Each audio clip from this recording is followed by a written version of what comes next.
Berikutnya ada morfologi dan anatomi dari pinjal. Pinjal sendiri itu tidak bersayap, kakinya kuat dan panjang, mempunyai mata tunggal, tipe menusuk dan menghisap, berarti kayak nyamuk ya. Segmentasi tubuh tidak jelas, batas antara kepala dan dada tidak jelas, berarti ini pendek ya kepalanya, mungkin dia tergabung dengan tubuh-tubuh lainnya ya. Berukuran 1,5 sampai 3,5 mm dan metamorfosis sempurna dari telur ke larva ke pupa lalu ke dewasa. Ya, tikus ini ciri-cirinya ya. Tikus bertekstur rambut agak kasar, berbentuk hidungnya bentuknya kerucut, bukan lancip ya, kerucut ya. Bentuk badan silindris, warna badan coklat kelabu kehitaman, dan warna ekor coklat gelap. Bagian tubuh tikus terdiri dari atas kepala, badan dan ekor dilengkapi dengan 2 pasang kaki. Oke, jelas ya sampai sini ya. Nah, untuk yang Oncomelania hupensis liduensis tadi, kita akan buka Wikipedia. Namanya tadi keong sumpil ya. Kita buka ya.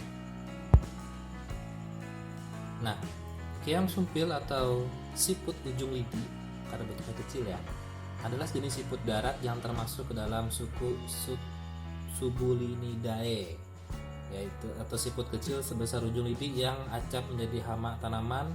Ini berasal dari wilayah Karibia, berarti dari luar negeri ya. Berarti ini keong bule yang datang ke Indonesia berkunjung terus banyak berkembang biak di sini ya. Namun kini telah menyebar luas di seluruh kawasan tropika termasuk di Indonesia. Dia dikenal dalam bahasa Inggris sebagai miniature owl snail atau tropical owl snail. Nah, ciri-ciri dari siput atau keong sumpil ini yaitu cangkang berukuran kecil memanjang, tinggi cangkang sekitar 12 hingga 20 mm dan garis tengahnya 3-5 mm. Cangkangnya langsing berupa gulungan benang. Nah, dindingnya melingkar sempurna, mengkilap dan agak transparan ya. Lalu garis taut jelas sedikit mengerut, puncaknya tumpul, lalalala, ya bisa baca sendiri ya di Wikipedia ya. Ini agak banyak ini informasinya. Nah, yang utama itu cangkangnya menerawang warna kuning tanduk dengan garis lebih tua memanjang sumbu cangkang.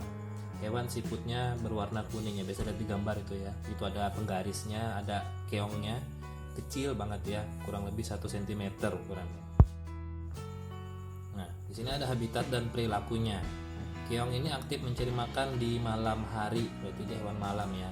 Di siang hari biasanya bersembunyi di tempat-tempat yang teduh di bawah bebatuan, lumut, rerumputan, dan hanya kadang-kadang keluar bila hari mendung atau hujan. Oh, berarti benar. Waktu saya kecil saya sering nih main keong ini saya ketemu di bawah batu-batu, biasanya ada lumut-lumutnya. Dia tuh kadang ada yang sendirian, kadang ada yang berkelompok. Jadi ini rame dimaininnya karena mereka ketika kita taruh gitu ya di tangan atau di dinding, mereka akan nempel dan bergerak. Ya, lucu aja kayaknya, tapi ternyata sekarang baru tahu ini ternyata bawa penyakit ya, bisa menjadi inang dari Serkaria atau cacing parasit. Nah, telurnya kecil-kecil, halus, bulat, berkulit keras, dan berwarna putih kekuningan. Iya, pernah juga dapat telurnya ketika dulu saya pecahkan ya. Cangkang itu di dalamnya ada telur-telurnya, itu sering saya mainin, saya hitung-hitungin. Ada berapa nih di satu keong telurnya ya. Nah, lalu diletakkan di tempat yang teduh dan lembab, berarti di pojok-pojok rumah di tempat yang teduh gitu ya. Nah, sumpil ditemukan hidup hingga ketinggian 700 mdpl. Ini kurang tahu lah. Ya, sumpil dikenal sebagai hama tanaman yang cukup menyusahkan. Keong ini tercatat merusak daun-daun dan batang tembakau, tanaman lada, dan aneka tanaman hias termasuk anggrek bulan. Ini barang-barang mahal semua ya yang dia rusak ya. Mungkin ini keongnya keong matre ya, keong yang suka yang barang-barang mahal.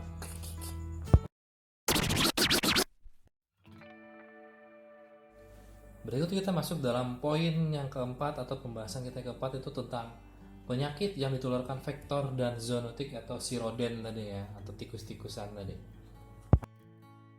Nah, berikut ada penyakitnya. yang dibawa oleh vektor atau oleh serangga-serangga atau oleh binatang yang memiliki tulang di luar tubuhnya tadi.